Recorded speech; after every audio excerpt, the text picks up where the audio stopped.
name is Jerry Fielka. Today is July 12th, 2022. We want to thank Rob Grant and his amazing podcast. I'm probably wrong about everything. It's an honor and a pleasure to be here with Walter Ruston. Wally, where in the heck you calling in from? South Bend, Indiana. Oh, how cool is that? I like that It's pretty place. cool. Actually, it's really cool. It's the blueberry in the bowl of cherries. Oh, yeah. So the first question is, what's the best thing for a human being? Air. Oh, I like that answer. Um, what is your favorite form of information? How it comes into you? My favorite form, I think, is I'd like to read. I like reading published work rather than when you say favorite, I mean my most trusted would be reading published works because I think Good. they have a screening process that's a little more you know tighter that it's a little tighter than anything else. I like tight process. So you get it. You put the questions into the context you want. That was good. But let's just divert for a second on the reading. Did you become a reader because your parents told you to read? They were an example or on your own? Oh, my mother was an avid reader, and she passed books along to me, and I got into it that way, and I was kind of a lonely kid. I mean, yeah, I had friends and everything, but most of my quality time was spent alone. Reading, listening to obscure music. I never liked mainstream anything really, even as a child. I was I the radio never played my favorite songs. Wow. We're, we're going to get into a lot of what you just touched on, but just to continue with information, why do you think humans collect or gather information?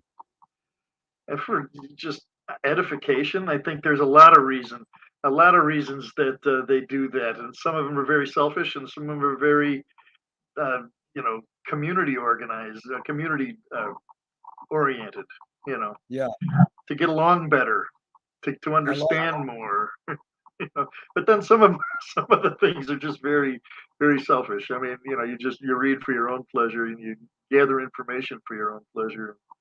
You know, I think do you humans are very selfish creatures. yeah, Wally, do you think this need or want to collect information is more innate or more invented? Innate.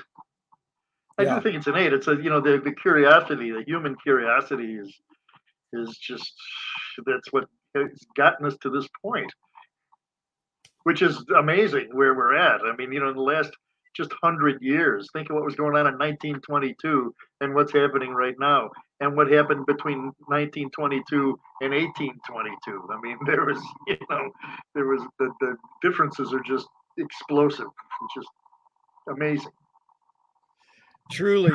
Do do thoughts create emotions? Yes, of course. I do believe. Fill in the blank. I don't know what I think until I I don't know what I think until I know it, until I think it through.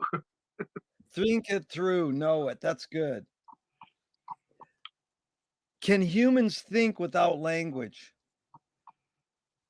That's a good question. I think that I think a lot of thought is just emotional juice, and I think you do occasionally think without language, and I think you just feel, and then that could be construed as thinking. I like that emotional juice. In general, I know it's a stupid question and it's both, but do you feel or think that humans are more feeling beings or more thinking beings? I think they fall into two camps: the feeling people and the thinking people, and they overlap. I think the Yeah, thinking people are capable of great thought and also great feelings and emotion. But I think the strictly feeling people are, are not necessarily capable of going over the other side much, you know? Yeah. Chomsky says that language is not just words. It's a culture, a tradition, a unification of community, a whole history that creates what a community is. What do you do when language doesn't work, when language breaks down? Action. Action. And I love Chomsky. I mean, you know, I'm such a huge fan of Noam Chomsky. I always have been. He's Still just kicking. But suss out what you mean by action, a little more. well, if let's take it on a strictly personal level. I mean, you're in a heated debate with someone you care about, and it's just not working. So you just hug them, you know, and and just look them in the eye and say, you know, it's okay. That's and sometimes you have to go there. I mean, you know, you just because language you can't you might be both saying the same thing and yet neither of you are hearing what you're saying, you know, because there's a turn of a phrase that just loses each other, you know, and so you just have to, you know, grab them and say, yeah, come on, you know, let's get back to this, you know, and then we'll try revisit the conversation.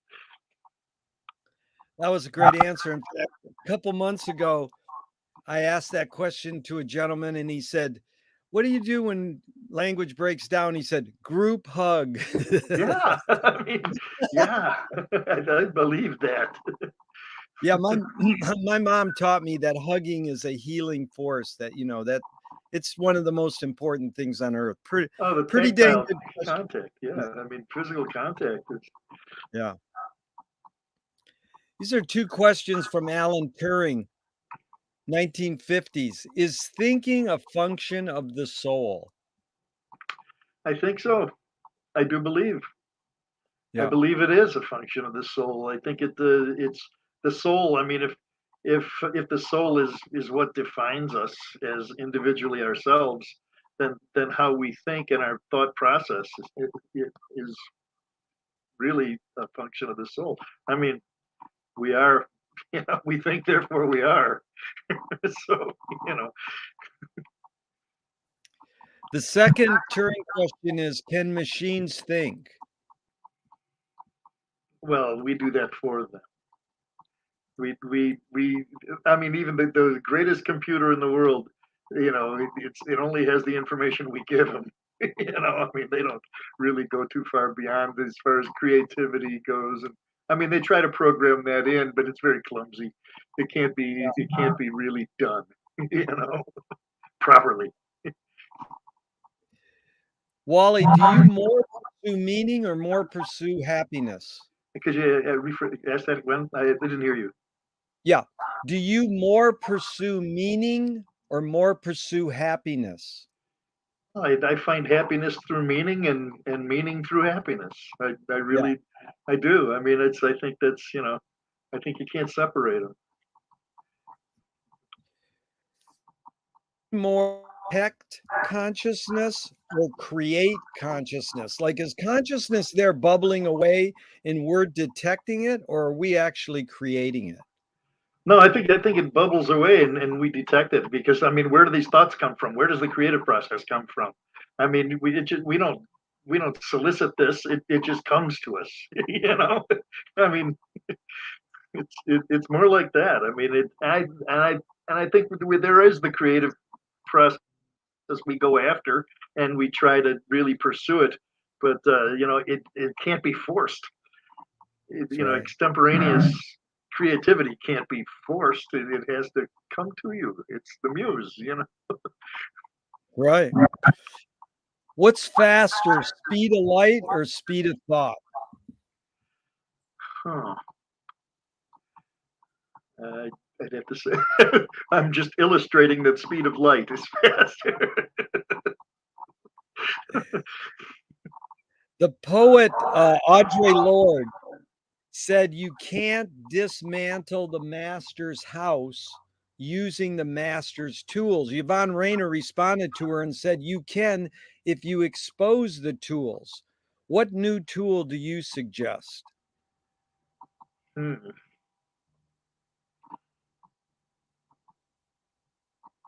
I don't know.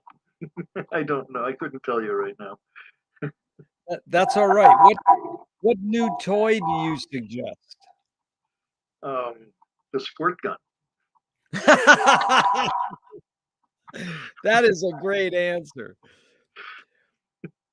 What do you worry about when you go to bed at night? Everything.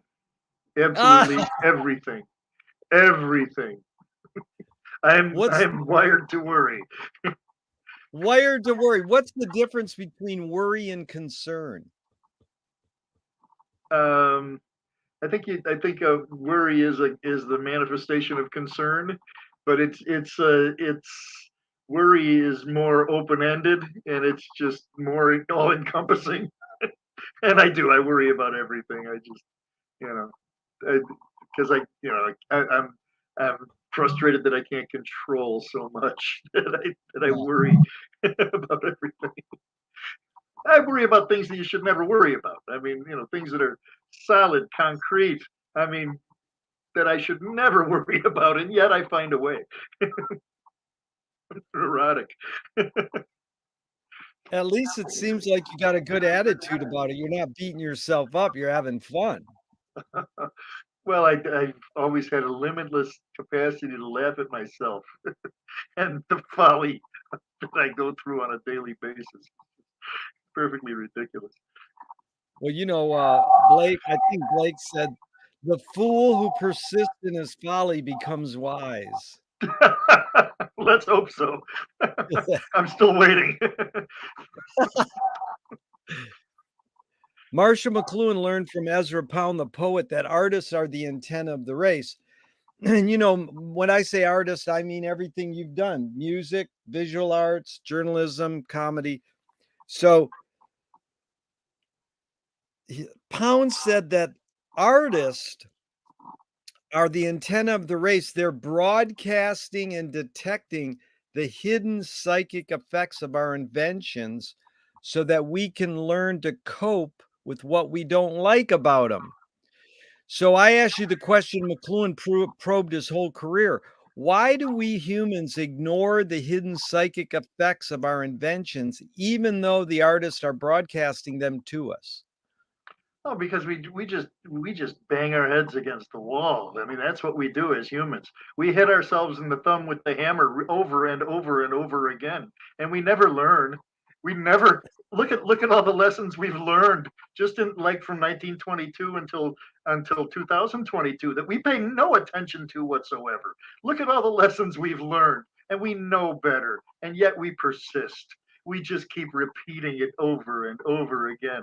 That's we so I mean, God bless the artist for showing us the reality of that. But time for a commercial break, you know, and then we go back to pounding our thumb with that hammer. I wish we'd learn. I really do. As a species, I wish we would learn because there's so much to learn. And as a matter of fact, right now we're in such dire times that we need to learn. We need to learn to cooperate. We need to learn, you know, a lot of things, and we just will not learn that because we're too preoccupied with empire and too preoccupied with how we feel about things and ourselves contemplating our navels. Amazing. Yeah, Mark Twain said, "When you have a hammer in your hand, everything looks like a nail." Yes, But that's exactly but it right. is what you said really resonated with my hopes and dreams is that don't you think we would have learned conflict resolution doesn't always have to mean military? Like, Oh come yeah, I mean on, that's get that's over it. Oh yeah, was we know that. We do know that. But the powers that be have found a way to find profit in it. And so Yeah, that's out of our hands now. I mean, it's we know, sure, you and I know, and everybody we know is well aware of this stuff, but it's out of our hands because, they found a way to make money on it. So you know, Frank Frank Zappa said there will never be a nuclear war because there's too much real estate involved. well, he's And right. Yeah. I remember that. I remember that Zappa quote that he did say that, and it's and he's absolutely right. They'll never, you know, they'll never screw up the good. They got to keep it going. They have to keep that rolling, so they can't. They need us around as willing dupes. Wally, do artists have moral obligation? They have a moral obligation to be absolutely immoral. That is good. Are you more afraid of old ideas or more afraid of new ideas? I'm afraid of old ideas becoming, rote. New ideas are always fascinating, but the old ideas, if you get stuck in the old ideas, it's just terrible. And it keeps me up worrying at night. You know, the guy who invented the intermittent windshield wiper said, "People are very open-minded about new things, just as long as they're exactly like the old ones." Right, yeah. And I leave it to you to have a quote from the guy who invented the intermittent windshield wiper. I've only just met you, but I think I know you. Wally, can you conjure up your earliest memory ever or one of them? Absolutely. I I I can remember asking for something before I knew the English words to ask for it. All I could do was cry because I was in a crib, and I wanted this. They used to make this really. This is back in the 50s. They used to make this really great chocolate milk, and they used to give me a bottle of that when I cry. And I remember crying for that bottle of milk and getting that chocolate milk, and it was just wonderful stuff. I mean, it was they don't make it anymore. I mean, they don't make anything anymore, but it was just great. And I remember crying for that and being amazed when it was delivered to me. That when they handed it to me in the crib, I said, "Ah, communication." You know. But I was it was before I was old enough to speak. So Is memory more a curse or more a blessing? a blessing. Yeah. Well, it's a blessing and a curse because I mean I've gotten in so much trouble because I am one of those people that remembers a lot, and I've learned to step back from the argument and say, okay, you win. Although I know that I'm right. When somebody says, "Oh, you said that," I said, "No, no, no, no, not the way it went. I remember too much about the. I remember every detail of the evening. So even though there was wine involved, so but so that's the curse of memory. But memory is definitely a blessing. Many curses are blessings. Many blessings are curses. Yeah. It almost evokes, McLuhan's, "You mean my whole fallacy is wrong?"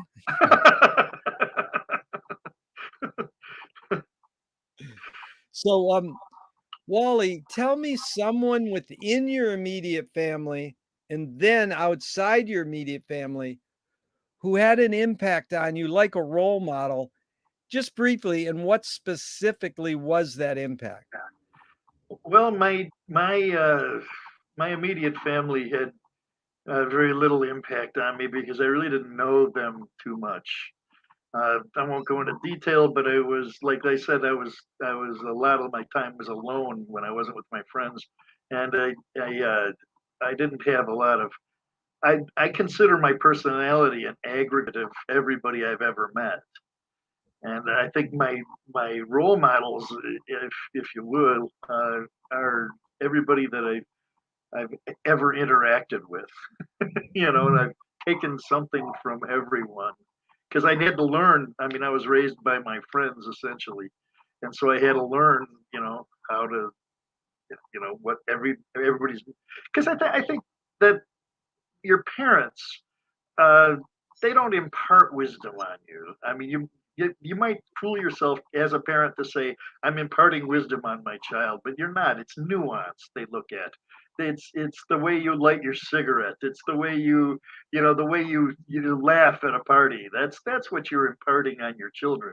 It's not so much good information as we are living testaments to that. But you know, boy, did that go wrong. So, you know, that there, it's. I never learned that nuance from my family. You know, I never. I learned it from everybody in my life that was not in my. I like that answer. I've never had that answer, and it's like Whitman says, I contain multitudes." Well, it's So, true. yeah. So were you raised a particular religion? No, I was not. I was born a particular religion, but I was not raised that way. And when I say that, I mean that the elders in my family were that particular religion, which was, it imparted in their nuance upon me, but not so much their lessons. And Yeah. uh, yeah, it was never that they didn't at an early age. They just said, "Do what you want," you know. Do you Find do your you own goddamn God. say it again? Find your own goddamn God. Find your own goddamn God. That was good. Do you pray? Oh, yeah, every night when I go to sleep and worry, I pray. Ambrose Bierce said to pray is to ask for the immutable forces of the universe to be suspended by a single petitioner confessedly unworthy.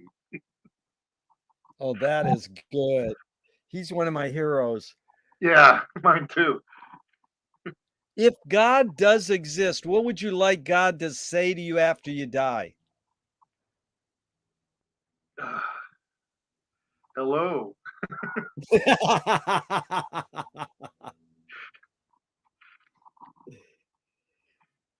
Do evil people exist, or does evil use people as a vehicle?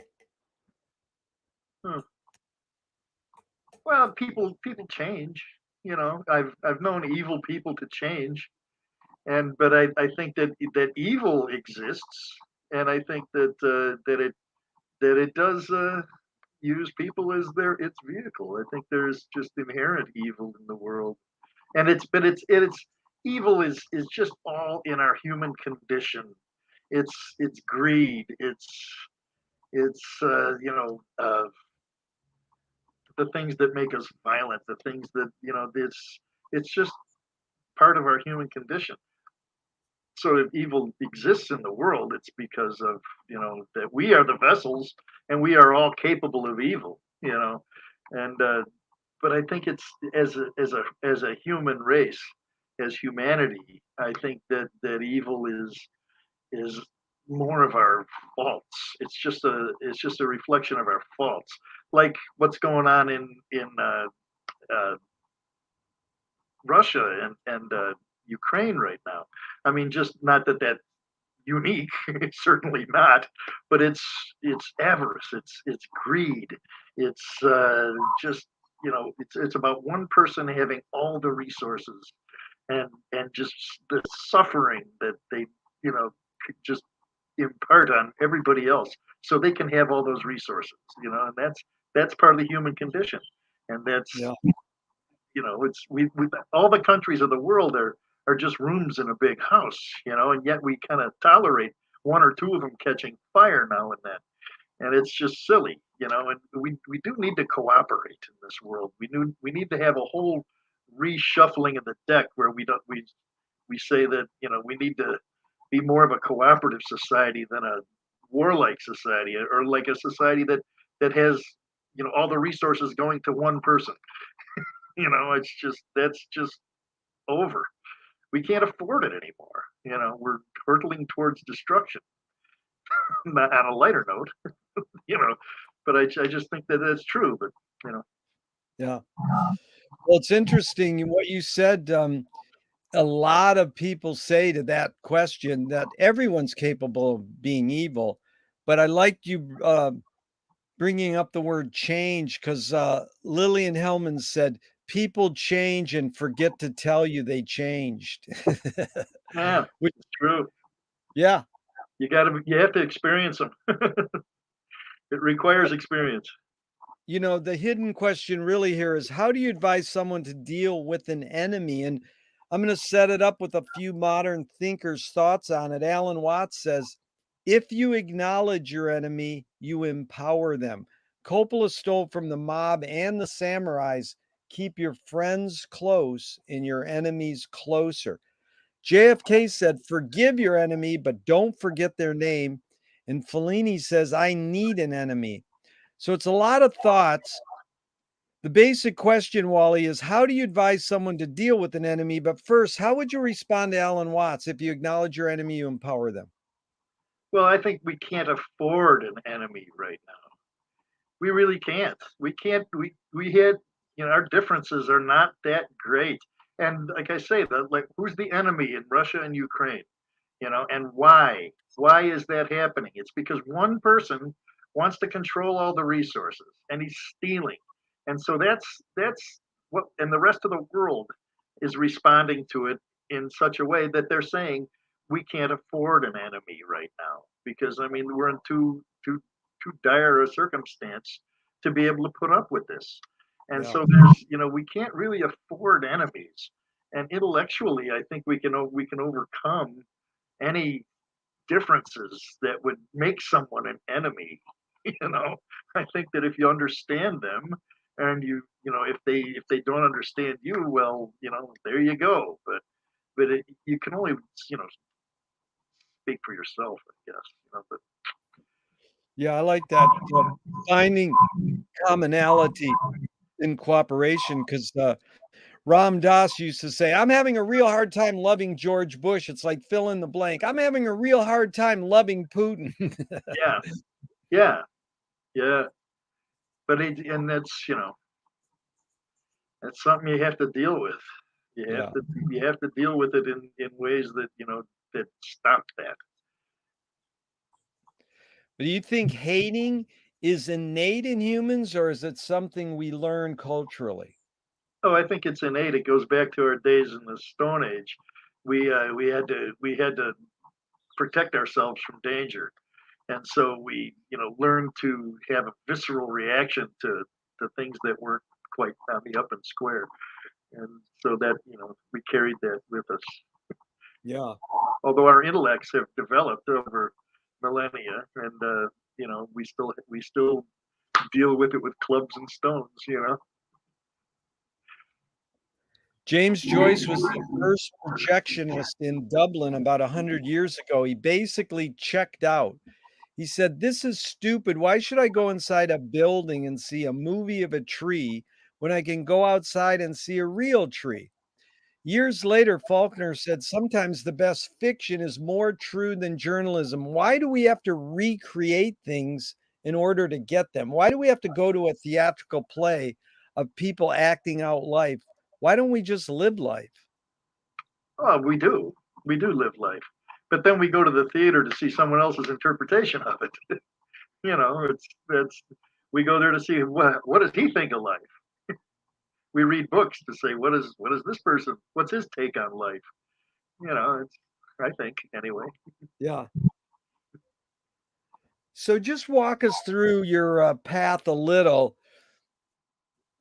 If you went to college, what did you study? What sort of attracted you to pursuing music, visual arts, playwriting, comedy, anything on your path, just briefly, what were the tipping points to go, I want to pursue that?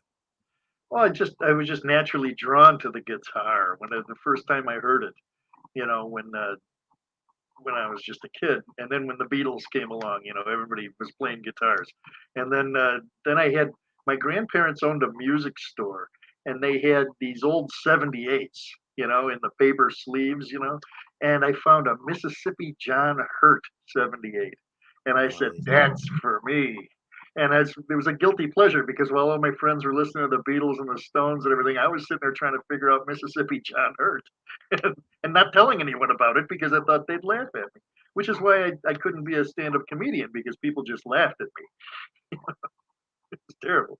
Most humiliating That was thing. beautiful. I love Mississippi John Hurt, and eventually, it's Keith Richards is going to admit he's a Jimmy Reed, Chuck Berry wannabe. But who in the comedy world was making you laugh and made you even pursue trying comedy a little? Oh God, I mean, Alan Sherman, Bill Cosby.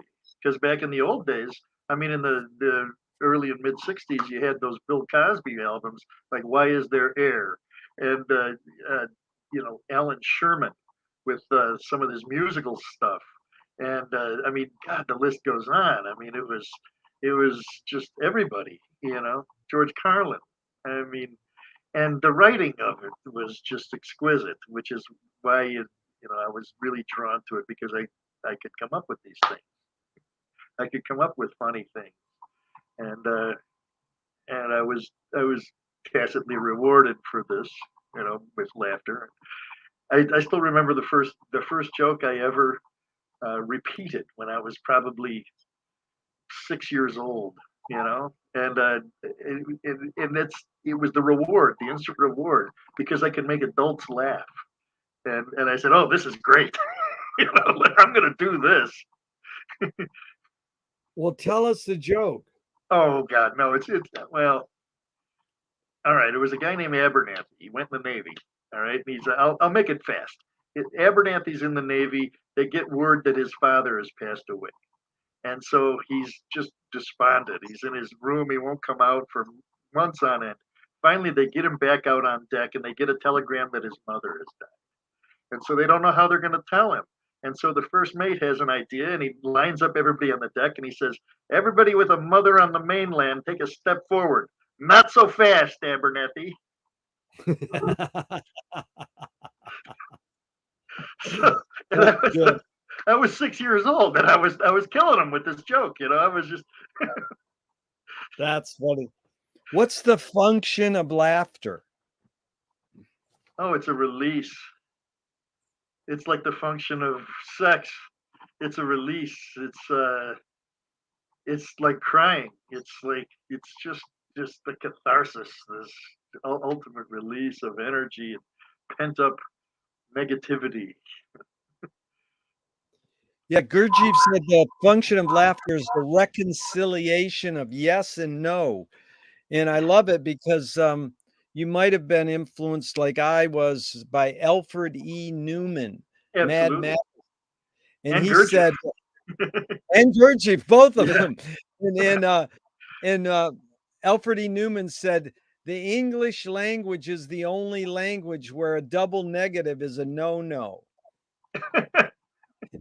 They used to have records. They used to have records inside a Mad magazine. They Oh, used to have yeah. records, and these real cheap, flimsy. And one of them was, "I love her, I love her. Oh boy, how I love her, because she lets me watch her mom and pop fight." Oh my God. I didn't know Yeah. that one, but I know you can hear them on YouTube. It's amazing Oh that yeah. these things exist still and they're so easily accessible. But you talked about writing in comedy. That's interesting because McLuhan used to love to quote Steve Allen. He said, behind every joke, there's a grievance. And I don't know about the word every, but could you talk about that idea behind jokes, there's a grievance? Any Oh, comment? absolutely. It's uh, comedy jokes in general are they're a trough in the mantle of morality, and there's a huge element of truth in every one of them. It's like country music is three chords and the truth. Well, jokes are just the truth, and it's the truth about us just thrown back at us. And it's we and that's one of the saddest parts of where we're at today is that we can't laugh at ourselves anymore. Like Jerry Seinfeld won't play colleges because he gets booed because he's not politically correct or something. And that was the best part of jokes, was the laughing at ourselves, because we see an element of ourselves in every joke. And it's the sad sack, Jackie Gleason's, the guy that he used to do, that was just hysterically funny because we all saw ourselves in that guy. You know, and everything in comedy is just a reflection of ourselves and our foibles and our folly, and that's why we Shakespeare was. I mean, he handled that. He handled that so well. He just nailed it. And he could nail the definition of our silliness and our folly, and just bring it to life. And he was just so good at it. And that's what, and Mark Twain. Twain was just brilliant at illustrating our foibles. You know, Wally, you must have ESP because you anticipated the next question perfectly. It basically is, can satire be destructive? But I'm going to set it up with a little intro. Jonathan Swift compared satire to a mirror in which people could see every face but their own. So that was sort of like what you just sussed out. But I asked my friend who wrote comedy for Robin Williams and Mork and Mindy, I said, can satire be destructive? He said, that's the job of satire. Exactly. I was But, going to say only if it's done right. yeah, because I'm just curious. People would say, yeah, if you do a cartoon in a certain country and they kill you, dying could be destructive. Can you talk about that? Why would someone say that's the job of satire to be destructive? And how do you do it right, like you said? Well, the original satirists were the Mattachine, the court jesters that used to, they could make fun of the king. You know, they could, through jokes and everything, they could lay out to the king whatever what no one else could say. And that's the job of satire, is to satire more than anything, more than, just strictly, humor, let's say, or, just, one-on-one kind of situational comedy. But satire is to point out the the wrong. Yeah. That's the whole point of it. Well, that gets me to like fake news used to be called satire news, and then the meaning changed over the last many years. And we started with that was the week that was, and then there's been Harry Shearer did Le Show, and then Which was wonderful. yeah, you know it. And then for years now, we've had Jon Stewart and Colbert, and a lot of people get their news from Colbert or Saturday Night Live news. Is this news, as comment satire news, more more activating us or more pacifying us? Well, I hope that it's activating us. I Yeah. really hope it's activating us. But I think the sheer volume of media and everything that's coming at us 24/7, I think that pacivates us. And it just overwhelms us.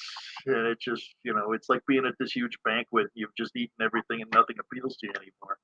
And Yeah. but it really should be activating us. I mean, really, I think that's so necessary for us to be activated.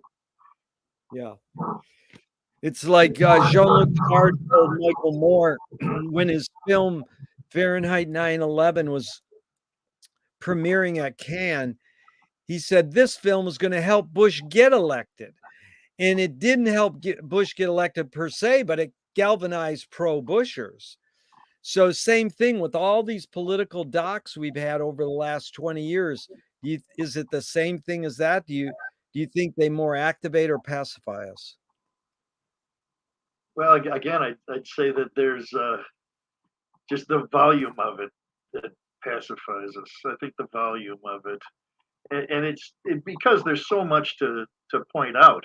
There's so much to exemplify that I think it's having an opposite effect.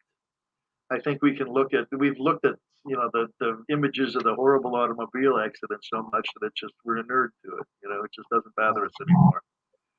You know, and I think it's a shame because really, I mean, and it's just so many people are just getting together or individually and just saying enough. And yet we hear that chorus and we just go, oh, Yeah. because it's just a steady diet. And it's just because we have such a steady diet of outrage to point at. Yeah. So let's talk about intention in the creative process. A screenwriting teacher told me great art is when you can clearly see the intention of the maker. Kubrick says the opposite. Great art is when you can clearly not see the intention of the maker. And you can put it in the context you want, whether you're writing a song with your guitar or doing visual art or writing a play or jokes. What role does intention play in your creative process?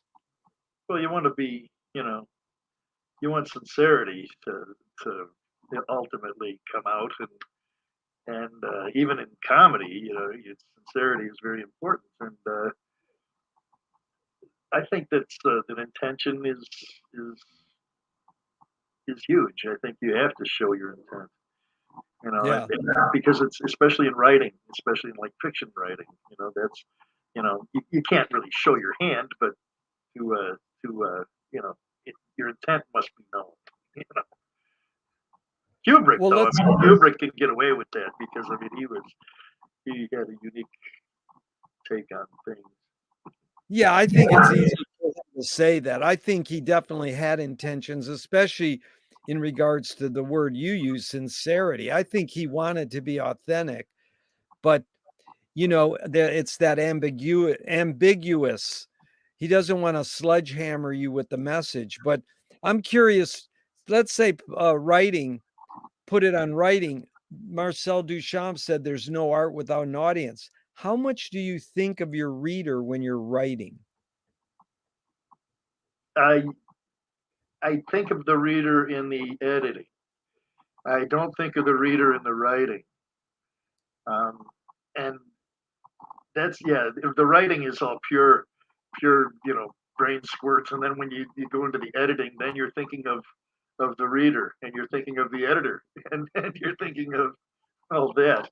But the pure, like Kerouac when he did On the Road, I mean, it was stream of consciousness on a teletype roll, and it took him 72 hours to do it, and it had minimal editing, and that was a unique situation, though. He could get away Yeah. with it. Who are a couple other authors besides Kerouac that had an impact on you? Oh my gosh, Twain for sure. Poe, Edgar Allan Poe. I mean, a lot of people think that he's so dark and mysterious, but I think he was one of the greatest humorists of his day. Oh, He yeah. was just, I mean, if you really read it, he was funny. He was very funny. Poe is a big influence on the symbolists, the Oh, French the poet. Cask of Amontillado. I mean, he bricked the guy up in the wall because the guy was an insufferable wine snob. you know, and everybody thinks it's so dark and scary, and no, it's hysterically funny. He's a huge influence. It's amazing. I'm glad you brought up Poe. I was in So, a not to detract too much or sidetrack too much, but I was at a bookstore like Barnes and Noble or some one of these, and they had the bargain bin, and there in the bargain bin was this great tome, huge book, and it was the collected works of Edgar Allan Poe for $7. And I'm saying, what a statement on a culture, gone to hell. That the Poe, the collected works, the sonnets, everything, the works in the bargain bin for $7. this is amazing. Yeah, And so McLuhan says everything we invent extends some humanness, like knife and fork extend our teeth, like the shutter in a projector or camera's extension of our eyelid. And then even non-tangible, non-physical things like religion or philosophy could be an extension of consciousness. What is the writing utensil, whether it's a pen or a keyboard? What humanness does the writing utensil extend for you? it's the combination of your heart and your intellect, and which they used to think was the same thing. The medical science used to think that we thought with our hearts, and that was the center of our being, and that our brain was absolutely worthless. And but I think it's the combination of our soul. It's an extension of our soul, I guess, because I guess the heart and head would be that.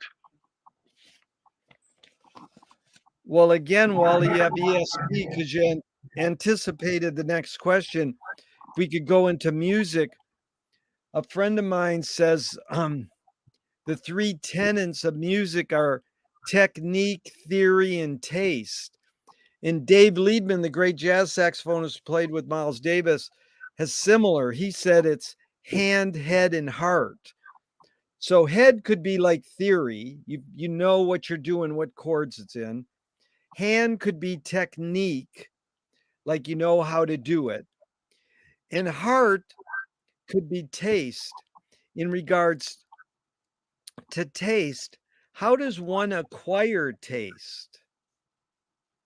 How does one acquire taste? Well, I think it's an individual thing. Like, let's ask Bela Bartok. And, I think it's strictly the product of the individual. There's what is taste, I think would be the what is taste and to whom? Yeah. So like Frank Zappa, let's go back to Frank Zappa. You want to talk about taste? Oh, I mean, there was a guy that broke the rules about technique and taste. Yeah, Frank loved the Shags, which is the worst group in the history of the music business. But Oh yeah, but he also really loved Perez and Stravinsky and a lot of important musicians of all genres. So well there you go I'm about taste. Taste is mutable. I mean, it's transmutable. It's transient. It covers everything. yeah, Taste runs the gamut. it runs the That's the gamut. headline for today. Taste runs the gamut.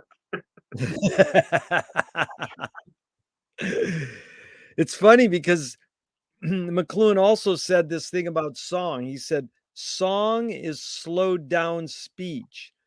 The reason cultures have different musical taste is ultimately connected to language difference. Any comment? Oh yeah, I think so. I think that it's the way we communicate is the way we do our art. It's I think that's the most rudimentary form of communication that we learn as children is the way we do our art. Our culture is our communication, and that's really the way we base our everything, our music, our writing, our visual arts, all on that basic communication. And if you have a more worldly experience in life, I think you'll do better than the person who is only in one place forever. Yeah. What's more fundamental, music or language? Music, Yeah. because There's it'll appeal to everyone without the yeah. benefit of language. Yeah, there's no right or wrong answers to any of these questions, but that one you got right. Wally, tell me an instrumental that makes you laugh. Oh God, lots of them. I think there's great comedy in music. Some John Philip Sousa is hysterically funny.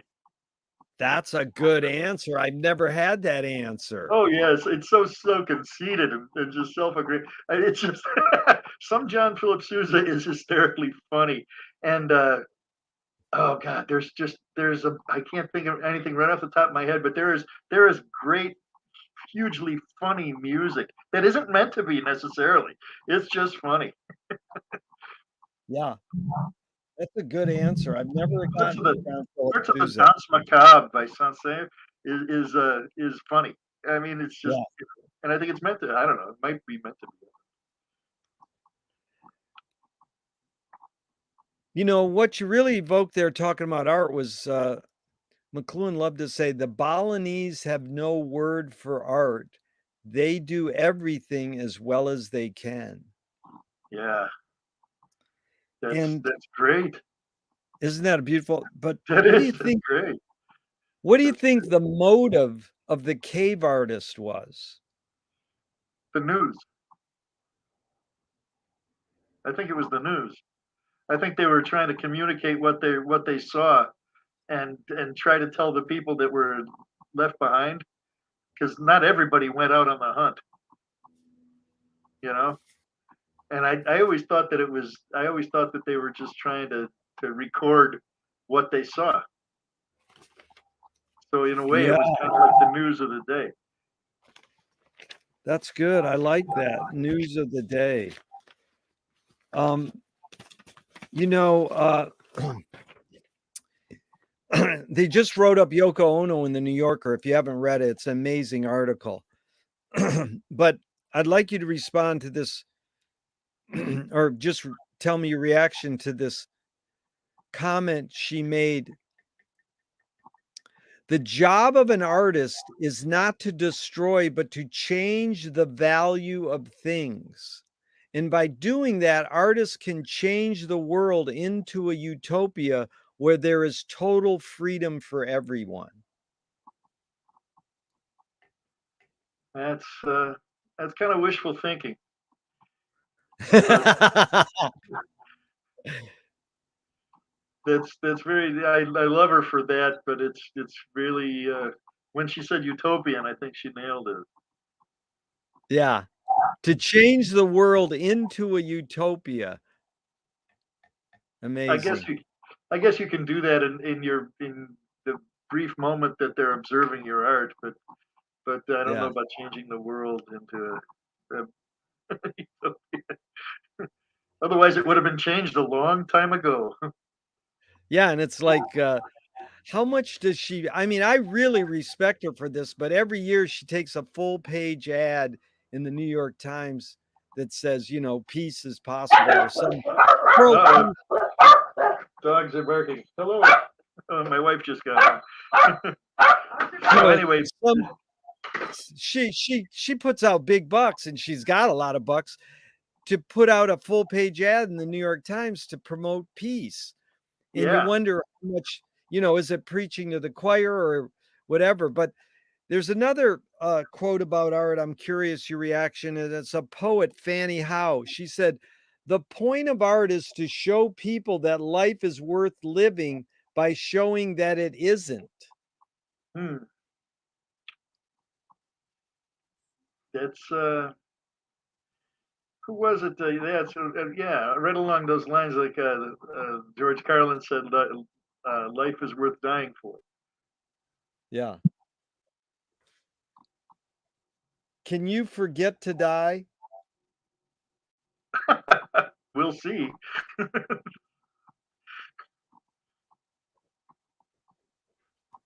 I imagine if anyone could, it would be me.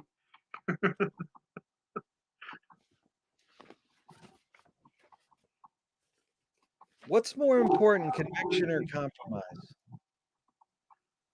Well, I think you have to have a healthy dose of both. Compromise, your conviction might be such that you would hurtle headlong into the abyss, and compromise might spare you from the abyss.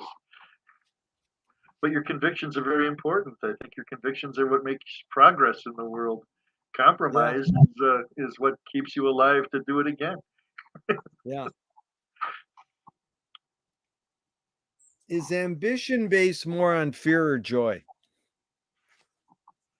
I think that it's based on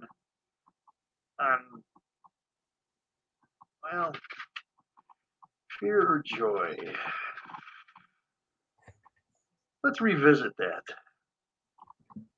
Let's That's revisit good. that Like, because I think you I don't want to say both, but it really I think there's yeah, the ambition to do well and the ambition to to do what's necessary.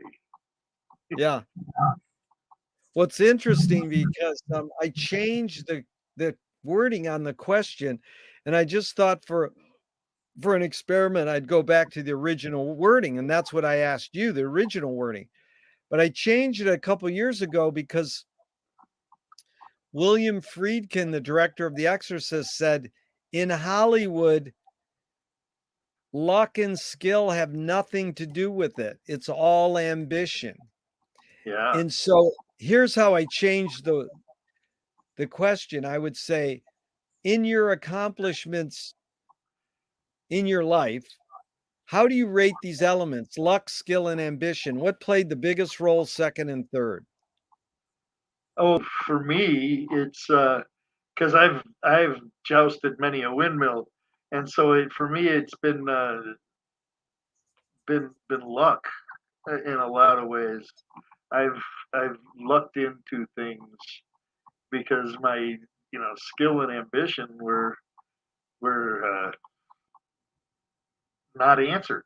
I mean, it's like, and that's really true too, because a great friend of mine went to Hollywood to make her movies, the movies that she wrote and directed, and she just came back with stories of just the ambition part of the whole thing was just amazing. That you did the Yeah. skill, and it didn't have a lot to do with it. You had to fit in the system, and it was just, and she was brilliant. I mean, unbelievably talented on shoestring budgets. She could do the most amazing work, and she went out to Hollywood to peddle her wares, and it was just a travesty of what happened to her. You know? Wow. Yeah.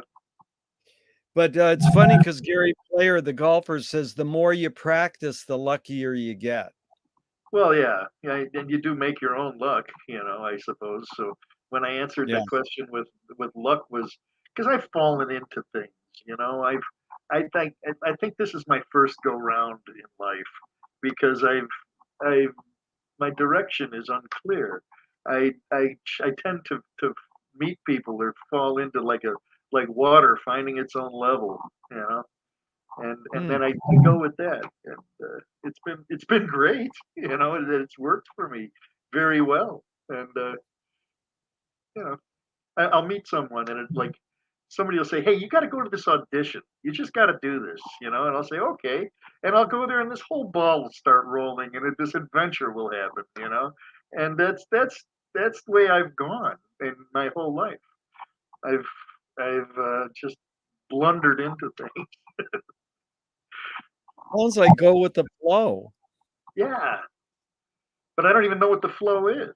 So I mean, I have no idea. There's no definition to it. It's just. Well, T.S. Eliot said poetry's outing your inner dialogue. What language is your inner dialogue in? Huh. Well, I mean,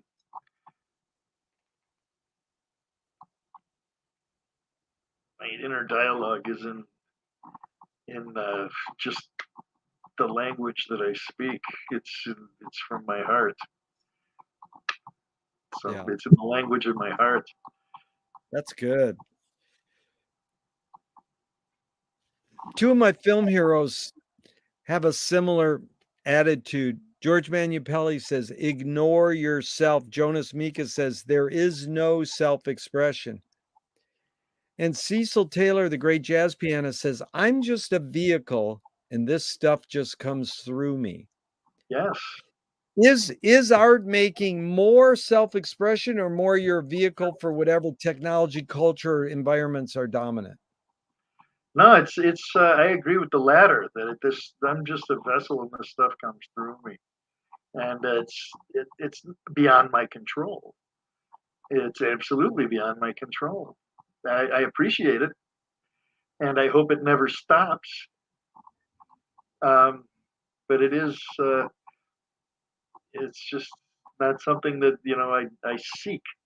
It's something that just comes to me. Can art making be egoless?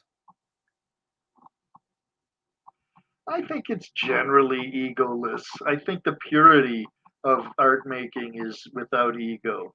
I think the adulation that you get from making art is where the ego comes in, if it's good.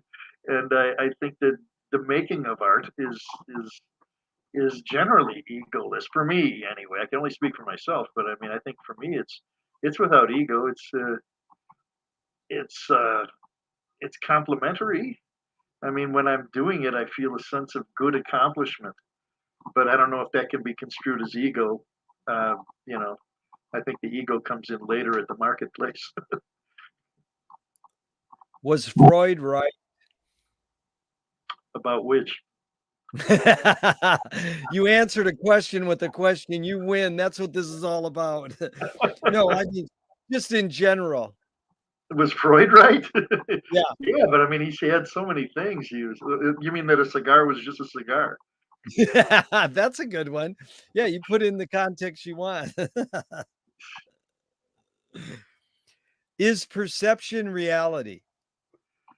To some, it absolutely is. I think if there's anything that psychedelics have taught me, like many years ago, is that perception is in a long way reality, because you know when you're under the influence of a psychedelic, that you realize that your perception counts for a lot, and that what you're seeing might not be what's really happening.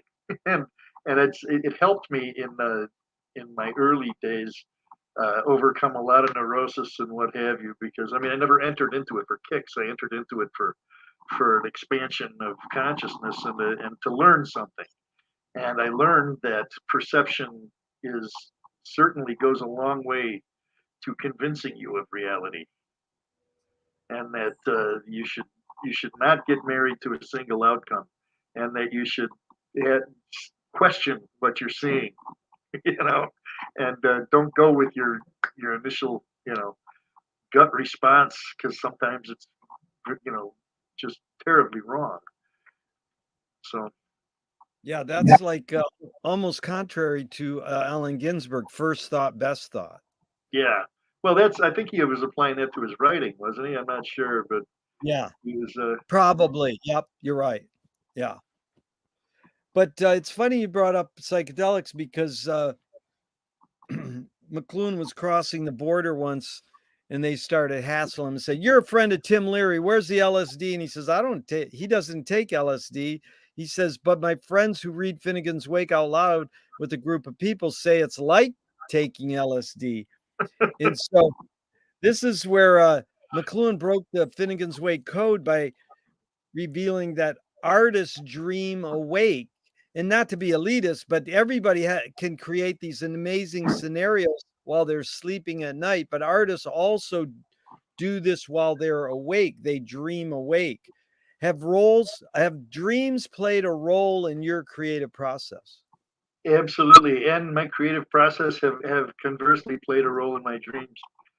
Yeah, If I can just anecdotally tell you a dream that I had that I remembered for 20, 30 years.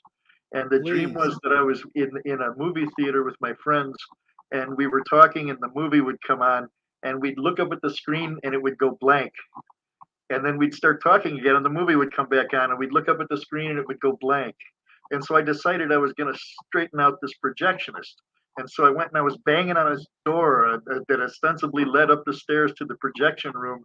And the manager came over and said, "Can I help you?" And I said, "Yeah, this projectionist. This guy's an idiot, you know." And the guy said, "Well, sir, it's your dream. Technically, you're the projectionist." Oh,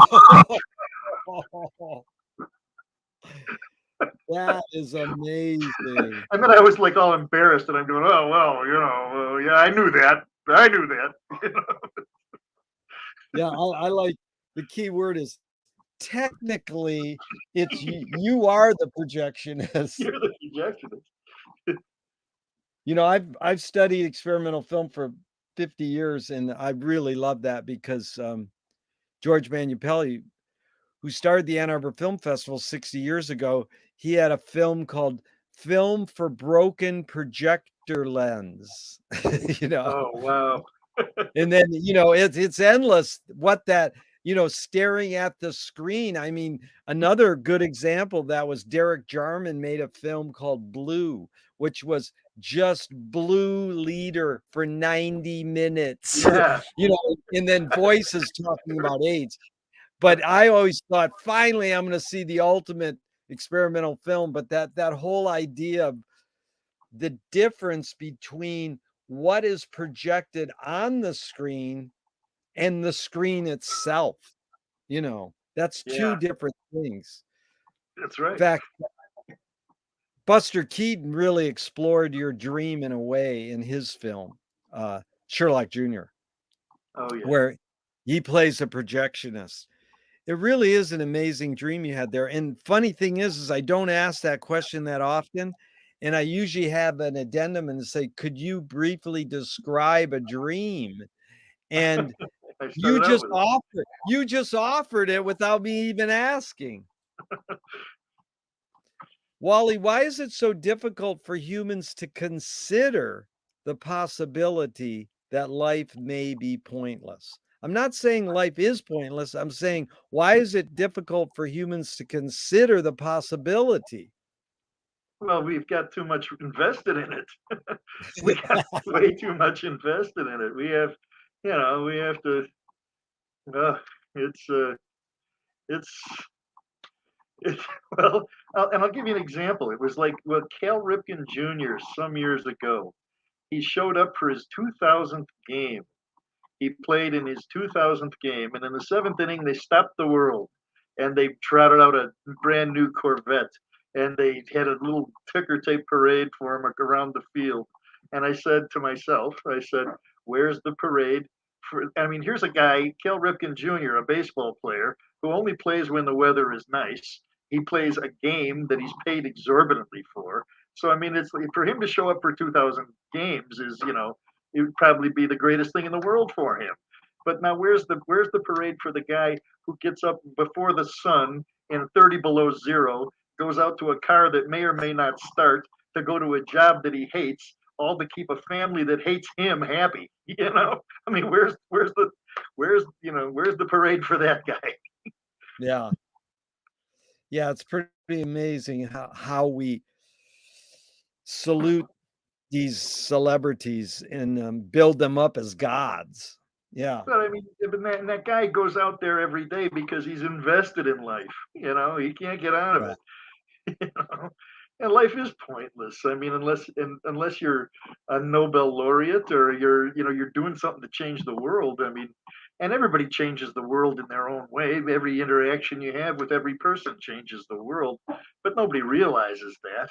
I mean, if you realize that, then life isn't pointless. good. Lewis Carroll said, "I've done as many as 6 impossible things before breakfast." Have you believed in any impossible things lately? Gosh, I've seen the impossible things lately that stagger my imagination, and I wish it weren't possible, quite frankly. And I think it's gone the wrong way on the possibility scale. I think that which is impossible has become possible, or and it's geez, I wish the better possibilities or better angels would would revisit us. Because I think we're being visited now by the bad possibilities. Wow. That's funny because Sun Ra was quoted in New Yorker, of all places, a couple months ago. He said, "The impossible attracts me because everything possible has been done and the world didn't change." Yeah, it's true. Yeah, it's like early in this conversation we're having. It's just it's all we just do it by rote now. Yeah. Do by rote. Yeah, that's true. So, tell me one you've been creative in many decades. Tell me one major element of your creative process that stayed the major changed. You broke up there a little bit. Could you repeat the question, please? Sure. Tell me one major element of your creative process, your creativity that's changed, and one major element that stayed the same in the many years you've been doing it. Well, I don't have. It's not so readily available. I mean, I'm 65, and it goes in different directions. I was blessed with being a multi instrumentalist, if you will. I went to school for art, for fine art. I was capable of playing music. I was capable of. So I have a lot of different, writing. I can do a lot of different things, and sometimes the muse hits me for one thing or another, and I bounce around. And so I'm not strictly, of one discipline kind of a guy. And Yeah. so that's been a good thing. but it seems like the creative process is, I've noticed it slowing down, and it's quite distressing, really. Yeah. And I think it's only natural that as we get older, that kind of thing. But maybe it's just because it's going into other fields. Like for what I stopped in painting, I've taken up more writing. And when the writing is, I've got a guitar at arm's reach even now as we speak, and so I'm always doing that, even for just a couple of seconds. And so that's, I guess it's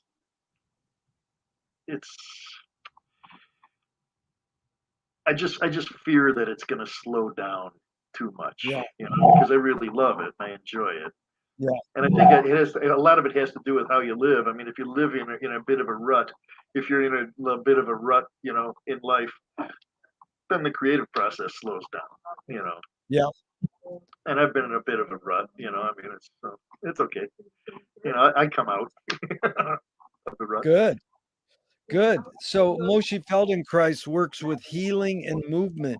He says it's literally possible to identify a weakness and incorporate it to become a strength rather than we're taught to overcome a weakness. Tell me a weakness you turned into a strength. Oh. Well, vanity. I mean, just having because I had that experience in life where I didn't have a lot of family influence and things like that, and I was always kind of timid, you know, and I was able to overcome it through like going on stage, and I was a new kid in school every year, and I learned to talk to everybody. When you're the new kid in school every year, except for the last 3 years of high school, I went to a different school every year. And they'd always make a big fuss, there's a new kid in school, his name's Walter, which nobody within 100 miles was named Walter, and so everybody looked at me and laughed. And, so we got that over with. But then that was a weakness, was that presence, that vanity of myself to think that, that it was humbling. And and I overcame that to turn it into a strength that I can talk to everybody, complete strangers. I can be naked in public and Wow. not freak out. you know, How'd you find the courage to do that? it was sink or swim. Yeah. When you're at that tender age, when you're like in first, second, and third grade, and you got all those, everybody looking at you, all the geeks are gawking at you. and, you know, it just just you have to. You have to. And plus, like I said earlier, I found that if I could make you laugh, I could cha-ching, get a nice reward out of that. And so I do that probably more than I should. So Fill in the blank. Anger can be a productive emotion when. when you need to come up with new obscenities,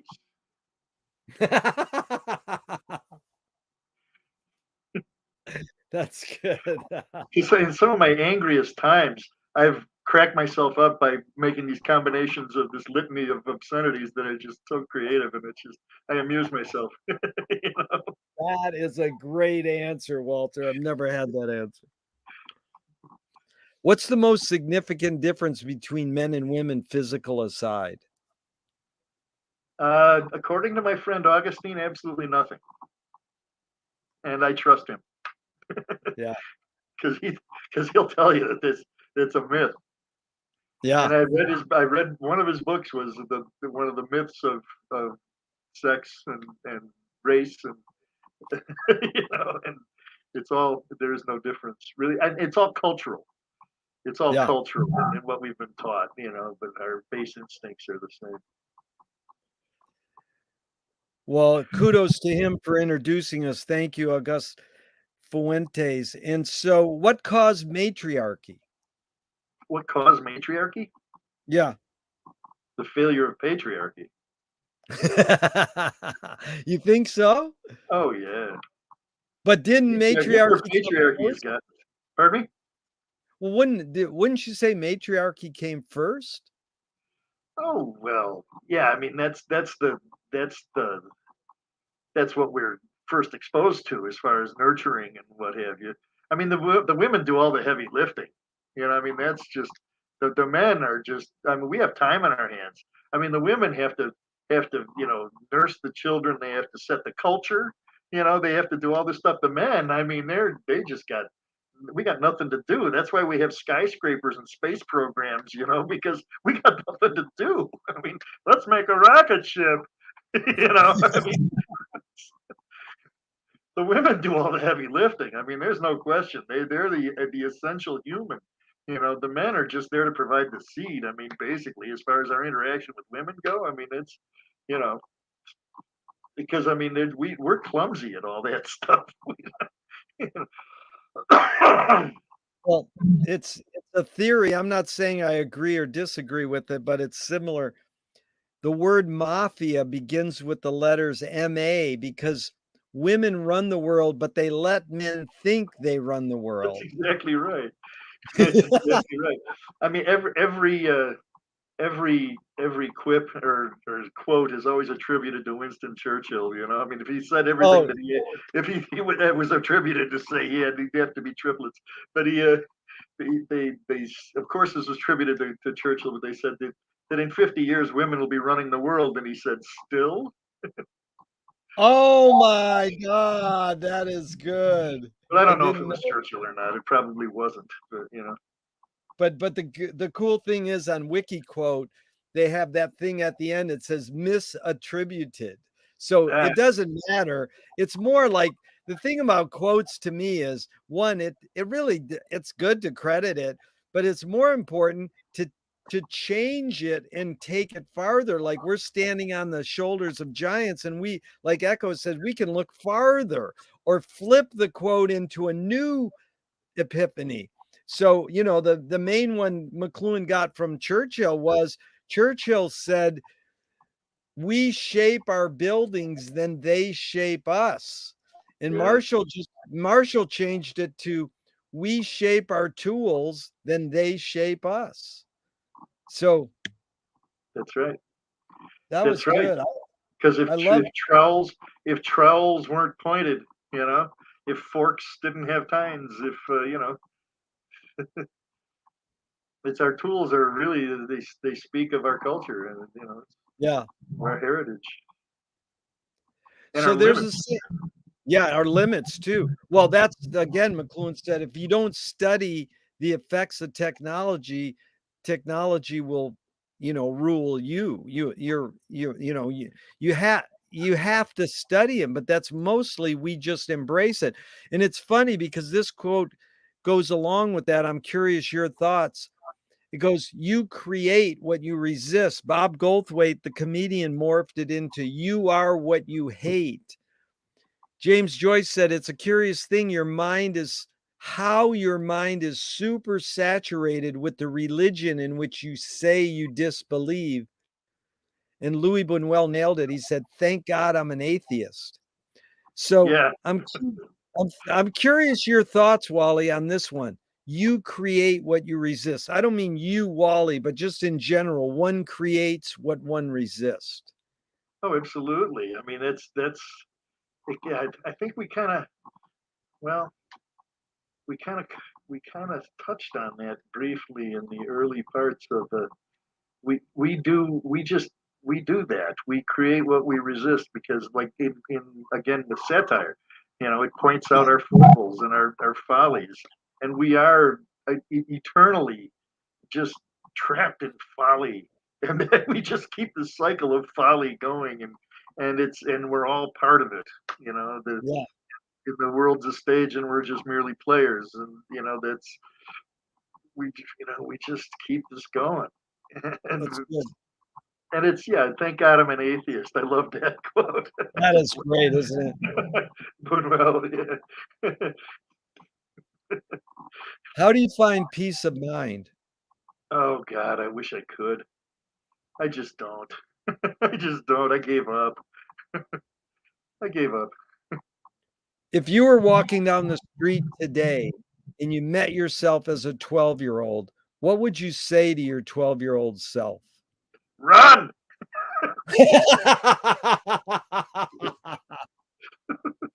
I would. I would say run. That is good. I've never had that answer. Well, this has been really fun, Wally. I just got a few more and we're out of here. Which way should toilet paper come off the roll, over or under? Over. Why? Because that's the way it's supposed to be. Well, your answer is correct. You know, the patent has it, 100-year-old patent has it going over. So Yeah. And at the hotels, they fold it into a delightful little point on the end. you know, yeah, can't but do that you'd if be it goes under. surprised. You'd be surprised. 90% people say over, but 10% insist under is the way. There was a great photograph of Irwin Corey, Professor Irwin Corey. Oh, my And hero. it was two pictures, and in each picture he had a roll of toilet paper. And when the one picture it went over and he was smiling, and in the other picture it went under and he was frowning, scowling. He was a riot. Yeah, he's one of my heroes. He has this line, precedence takes protocol over procedure. He was I spent a in the comedy clubs in Chicago. We used to do this back in the '80s. He was the headliner, and I spent a weekend with him. And Oh, no. he told me a story about how he was giving change out to his grandchildren. He lived to be 102, but Oh, yeah. he was giving change to his grandchildren, and all he had left was a penny for the youngest kid. And he gave the kid a penny, and the other kids were all laughing at that kid because he only got a penny. But then the kid said, "You know what I'm going to do with my penny? I'm going to throw it in a wishing well." It's good. Irwin Corey is truly one of my heroes of all time. Oh, absolutely. Okay, if the publisher was to release your autobiography off the top of your head, what would the title be? Oh God.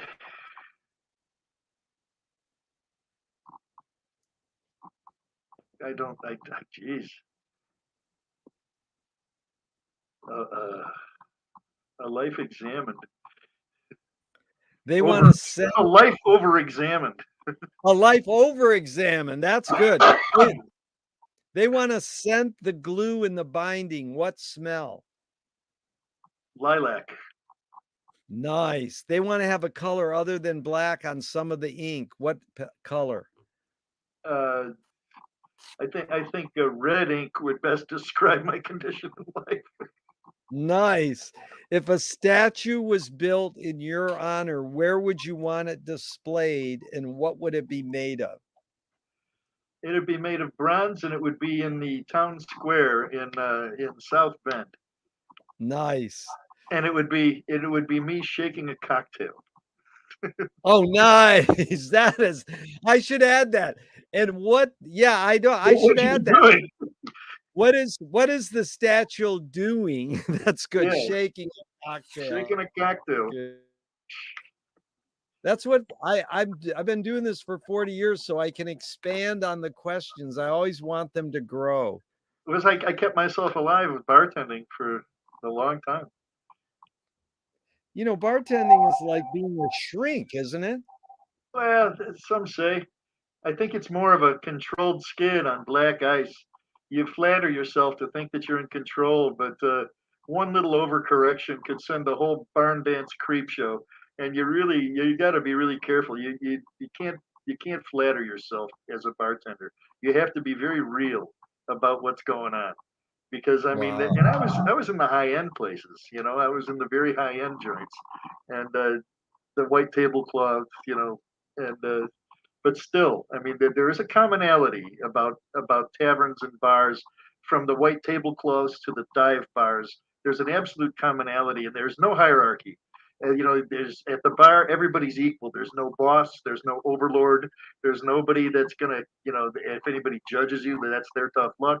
But there's you can't upset the balance. There's a very delicate balance to the bar, and because people, they were not selling ice cream, and the people are, enjoying themselves. There's a flow, and if you interrupt that flow in any way, you'll rue the day you did. There's a serious art to successful bartending. Well, what explains your longevity there? Doing it for 30 years, you must have found some satisfaction. What do you Oh, think I it was? absolutely did. I absolutely did. Well, I mean, it was what I do the best, is as I hang around with friends and talk, and Yeah. that's what bartending is. I mean, people come in and you got to know when to shut up, of course, but if people need some attention, you're only too happy to oblige, because I mean, what else are you doing? You pour them a drink, you talk about what's going on, you get into some conversation. And believe me, I've had some intriguing people at my bar, mostly very intriguing people. I'm happy to say, even when I had the dive bar in Chicago, I had this shot in a beer neighborhood joint. But the people that came in there were amazing, just fascinating. Yeah. I mean, It's really good. Tell me something good you never had and you never want, something good I never had. and you never want it. Well, oh, the same thing, never had and never wanted. Yeah, it's good. You never had it, but you never want it. Yeah. Um, comeuppance. What's that word mean? Comeuppance. You get your comeuppance. You get your payback for all your transgressions. That's not karma, is it? Not so much. No, comeuppance is it's an old word. It's an ancient word, and it means, like, the town big mouth. He's shown the error of his ways. You know, and it's good to get your comeuppance, but you never want it. You know. Good. I'm gonna study the etymology of that word. That's an intriguing word. Oh, I love word origins. Oh, I do too. Because I all the best words came from the hoodlums in the back alleys of London. That's what I like. true. It's true. Or like umpired. The word umpire. You No, know where that tell me. comes from? Well, there's No. there's there's words that get corrupted, like adder and auger. They weren't originally adder and auger, but they were nadder and nogger, because it wasn't a natter, it was an adder. It was a natter and a nogger, but we corrupted it to that. And an umpire was a non-peer, Oh my God, that's good. and it got corrupted. It got corrupted. It got lazy, and it's a non-peer. And then they gave it its own spelling. You know. That's I love it when it says origin unknown. It's like all words' origins are unknown. They're all made up. Okay, a couple more, we're out of here. If you were in a vat of vomit up to your neck and someone threw a bag of shit at your face, what would you do?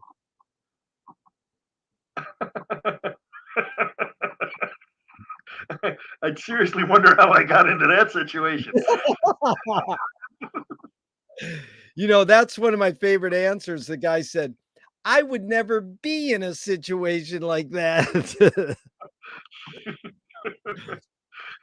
What's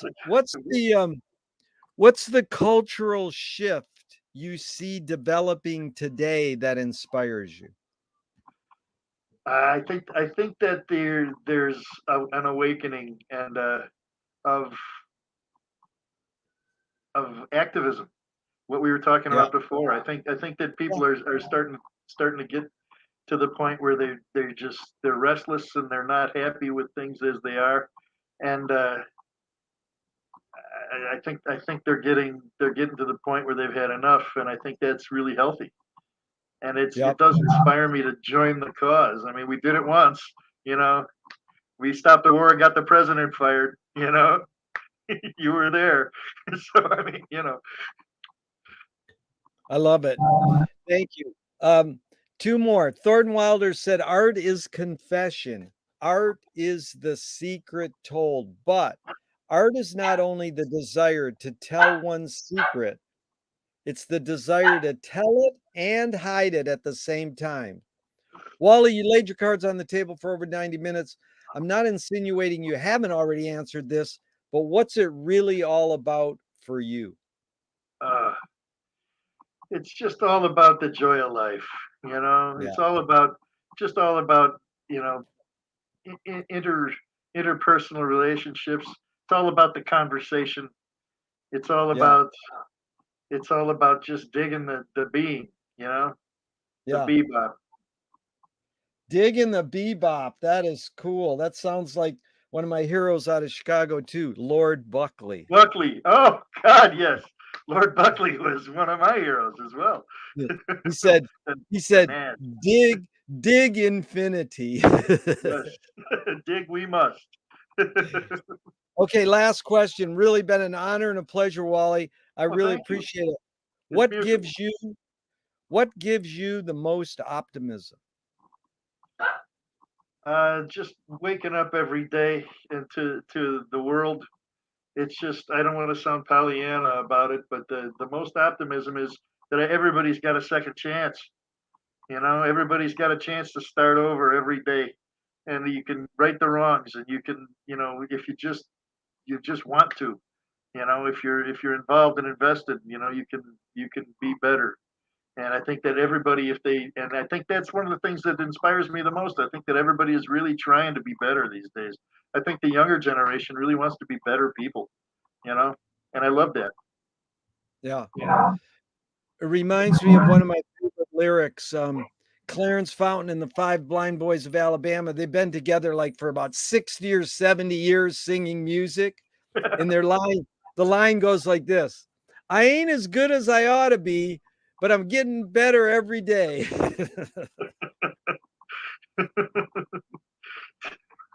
That's like the Woody Guthrie line was, I ain't got nowhere yet, but I got there by hard work. Nice. Woody. All right, Wally, that's been a pleasure. I'm going to hit the end button, but I hope this never ends. Let's keep it going. Thank you so much. Thank you. Thank you. Be well. That was fun. Yeah. Ciao.